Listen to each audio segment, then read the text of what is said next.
I found out my fiancé had slept with my sister. Kicked him out, cancelled the wedding and cut all contact. Despite her pleading, I will expose their betrayal publicly. 30-year-old woman here. I have a sister who's just a year older than me. We've always had such a good relationship, so finding out about this one hurt.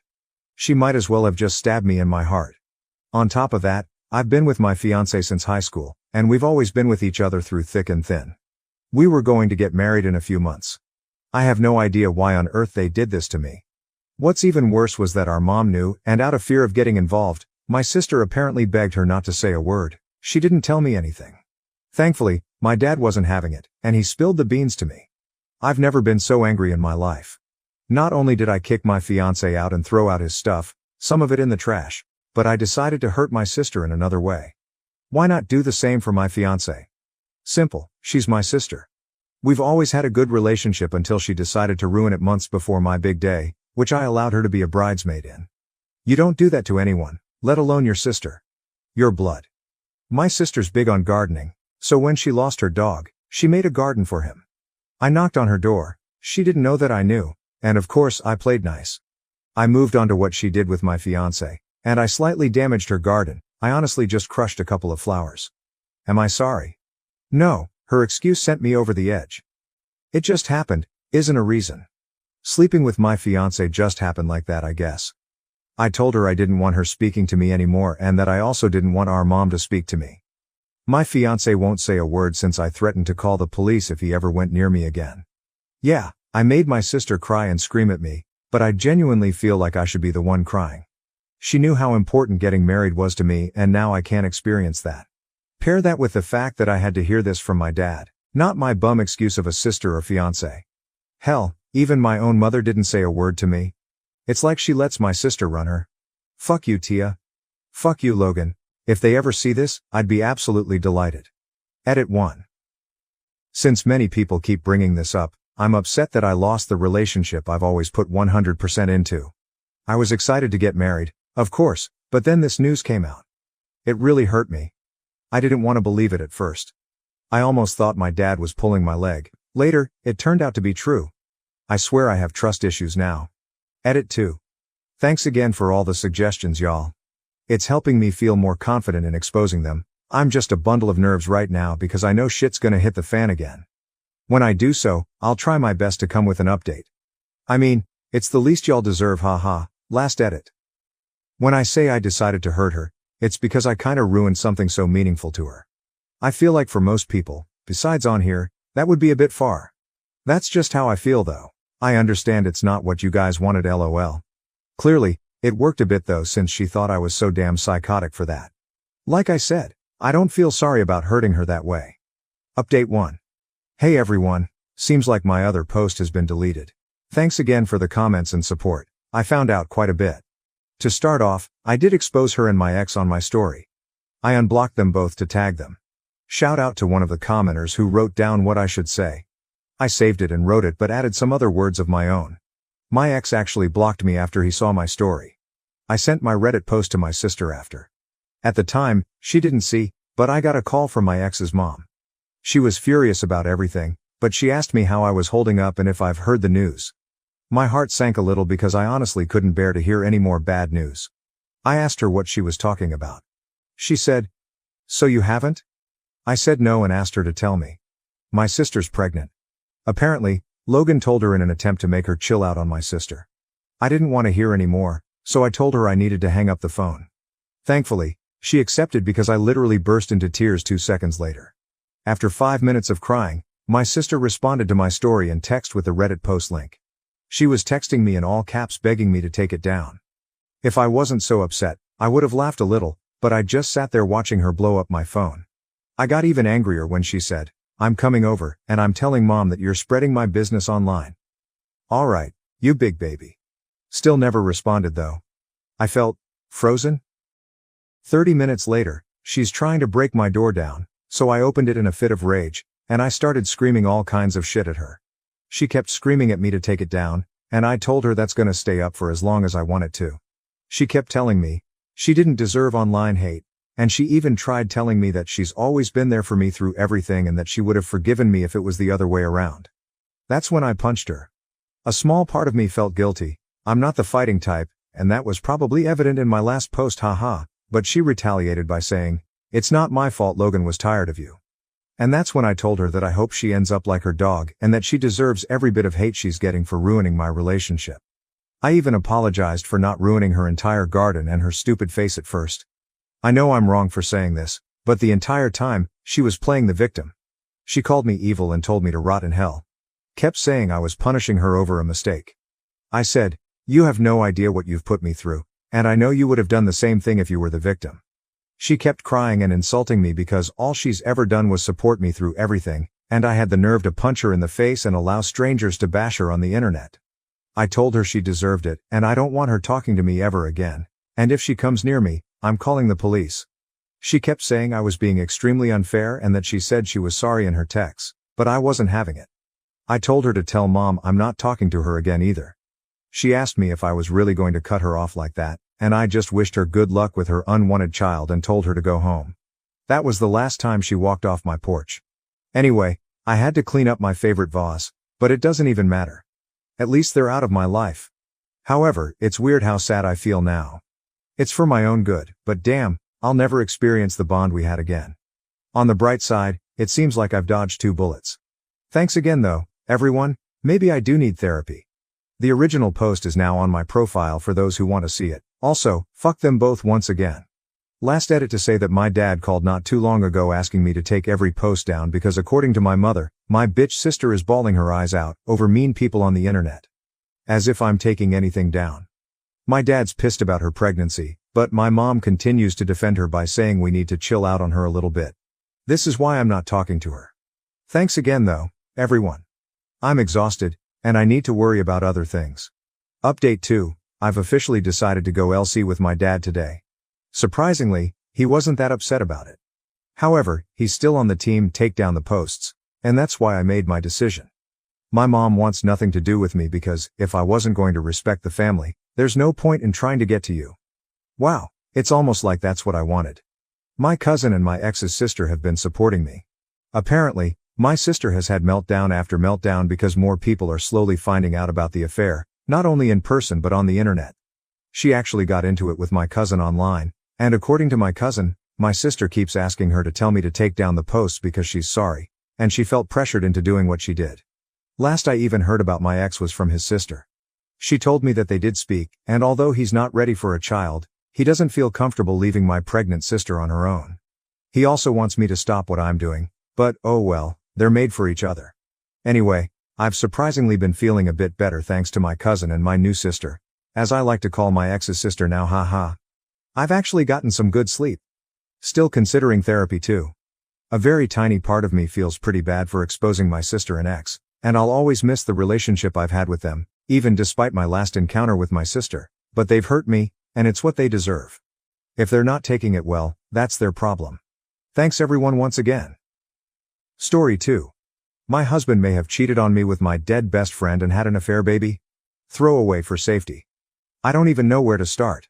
The past 6 months have been an absolute clusterfuck, and it only seems to be getting worse. My best friend since elementary school, who I'll call Alice, passed away in February from cancer. She had a 2-year-old daughter who went into the custody of her mom after she passed away, who I'll call Alexis. Last month, Alexis showed up on our doorstep unannounced, telling my husband he needs to take responsibility for his child and either take custody or start finally paying child support. She says that Alice had told her when her daughter was born who the father was, but didn't want anything to do with him. To answer the inevitable, Alice was a traveling nurse and made a lot of money, which is the only reason I can think of for why she didn't go for child support. During this conversation, my husband had the worst panic attack he's ever had, so we had to end the conversation before I could get more details. My husband's story is, I don't even know. He said that Alice's daughter is probably his, but that it isn't what I think.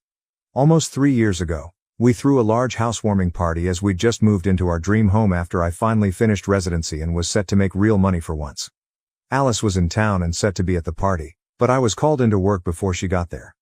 I didn't get back till after 3 a.m. The party was winding down, my husband had passed out upstairs, and Alice had already left the party, which at the time I did find strange as we hadn't seen each other in months. My husband claims he woke up in the middle of the night to Alice on top of him, but he passed out again before he could say anything. He claims he never told me because he was worried I wouldn't believe him, which I don't know if I do. He showed me some texts he sent his best friend the next day asking for his advice about him thinking someone raped him, but if he cheated, he could have had that conversation as evidence, especially since he never said Alice specifically.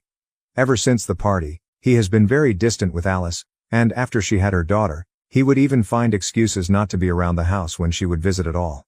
I don't know if that's because he cheated, or if Alice did actually rape him and this was his trauma response. Honestly, Reddit, I don't know what to do.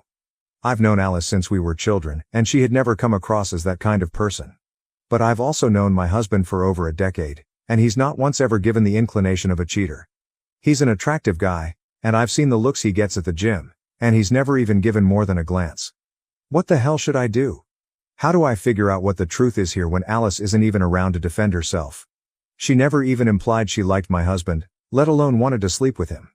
I told my husband he needs to get a DNA test before anything is decided on the child's part, but in the meantime, he needs to move out while I think about what I'm going to do here.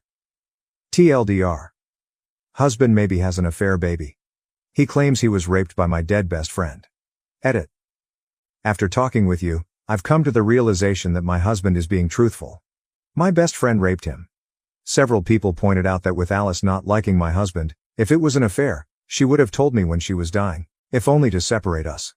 You're absolutely right. I was there, in the room while she passed. I held her hands for days. We talked about so much. If it was just an affair, she would have told me.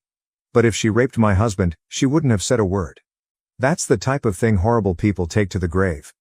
I've also come to the realization that I made a terrible mistake asking my husband to leave for a few days while I gather my thoughts. Not to make excuses, but losing my best friend to cancer, a long cancer fight at that, was brutal. To say that I was devastated wouldn't do it justice. That it happened only 6 months ago, I'm still feeling it every day. So to have this thrown on me? It's like I'm losing her all over again. Either she betrayed me and fucked my husband, or she betrayed me and raped my husband. Not only have I lost her, but now I've lost the good memories, an entire lifetime's worth. It was impossible for me to look at him and not also see her and be struck with the horror and realization of that loss all over again. I felt I needed to be able to break down, grieve, and think without the fresh wave of loss I got every time I saw him. It was wrong of me to ask him to leave. You're right though, and as of a few minutes ago, I've righted this wrong. I called my husband, apologized, told him I believe him, and begged him to come home. He'll be here in half an hour at most, and I'm going to support my husband the way I know he would have supported me. I've been an off and on Reddit user for several years, and sometimes the advice given on subreddits like these can be a bit hit or miss. But today you guys did good. You've helped me realize not only that I was wrong and being stupid at that, but that I was hurting the person that needed me the most. I was selfish. I have no idea what we're going to do as far as the potential daughter is concerned, but I can assure you we'll deal with it together. It's going to take a lot of time and probably a lot of therapy to grieve this new loss. I feel numb now, as though I'll never cry again. My best friend raped my husband, which means she was no friend of mine. She flaunted it, coming to my house, sitting with me, and gabbing. She brought her child here, trying to rub it in his face, right in front of me. She tortured the man I loved, and I was an unknowing party to it. I feel sick to my stomach over how many times she came over just to hold it over him. I'm honestly at a loss on how to make that up to him. If you all have any ideas, please feel free to give them to me. I think I'll need all the help I can get. Tomorrow I'm going to take a leave of absence from work, just until we can figure out our next steps, and we can get our heads on straight. Thank you, everyone. Update. I've received a lot of messages asking for an update, so I've decided to finally sit down and write one out. As you can imagine, after the clusterfuck that was thrust upon us, this update isn't likely to answer any of your questions, only present a few more. I want to start by telling you all that I love and trust my husband. My reaction to ask him for space to think, in retrospect, was wrong. But at the time, I didn't know what to think. It was a combination of losing my best friend again and also the fear that I was losing my husband that sent me spiraling. Again, it was a mistake to ask him to leave, and I did rectify that in the end. Now, for the update. As mentioned in the original post, I did take a leave of absence from work, and we spent a long time just being together. Talking, reaffirming our love for one another, and figuring out what to do next. We, of course, spoke with a lawyer, and my husband was very adamant about not having anything to do with the child but was willing to offer financial support as needed. So we agreed to do a DNA test immediately to prove paternity and then go from there. Didn't know you could buy tests on Amazon, but with only a few weeks processing, it was the easiest path forward since Alexis lives hours away. To everyone's surprise, Alice's daughter is not my husband. We ended up testing twice, both very, very definitive. The first test we performed ourselves, as mentioned, and another after Alexis refused to believe the first test and took my husband to court for child support. For a single second, this whole thing made me second guess if my husband was raped. That this could have been her way of forcing my husband to admit to an affair. But after talking with Alexis, I don't think that was the plan. Alexis says that Alice told her my husband was the father under strict confidence, demanding that she never, ever tell me or my husband. We were only ever to be told if Alexis died before Alice's daughter was old enough to take care of herself, so that she wouldn't end up in foster care. The only reason Alexis came to us then, instead of keeping that secret, is because Alice's life insurance wasn't being released yet, and she was out of options. She also felt I should know my husband and her daughter had had an affair. This all reaffirms in my mind that Alice did rape my husband, with the expectation of getting pregnant with his child. She obviously had other partners at the time since one of them fathered her daughter, but no one knows who. It's clear to me that Alice believed it was my husband. I did suggest Alexis upload a sample to Ancestry, see if any matches pop up, but as Alice traveled all over for work, I don't know that anything will ever come of that. In truth, I've washed my hands of the situation. Alice did enough damage, and I don't particularly plan to be around for any more. My husband and I have gone through a lot of counseling and will likely continue for a while. This whole situation damaged us both, my husband more obviously, and I don't think we'll fully heal for a very long while. To answer a few questions. No, sadly there isn't a hidden diary or text to explain what the fuck was going on. My husband and I are not getting divorced. He understands why I reacted the way I did and has been strong when I was weak before. I've spent the past 7 months being strong while he was weak, so we're considering the whole thing even. We are still madly in love and plan to be together for a long time still. More on this. No, we will not be adopting Alice's child. If she had been my husband's, we would not have been adopting the child. Ultimately, I thank Reddit for setting me straight. There was a massive outpouring of support and corrective advice. To say I got a slap in the face would be a descriptive but apt way to put it. I needed it then, and I thank you for it. To say that you may have saved my marriage is an understatement. I do, however, have some good news. During my leave of absence, while my husband and I rediscovered what makes us love each other the most, I got pregnant. We're expecting our first baby, a girl, in a little over 3 months, and my husband and I are ecstatic. And no, we will not be naming her after my dead ex-best friend. TLDR. Not my husband's baby, not our problem. No answers, just questions, and oh, I'm having a baby.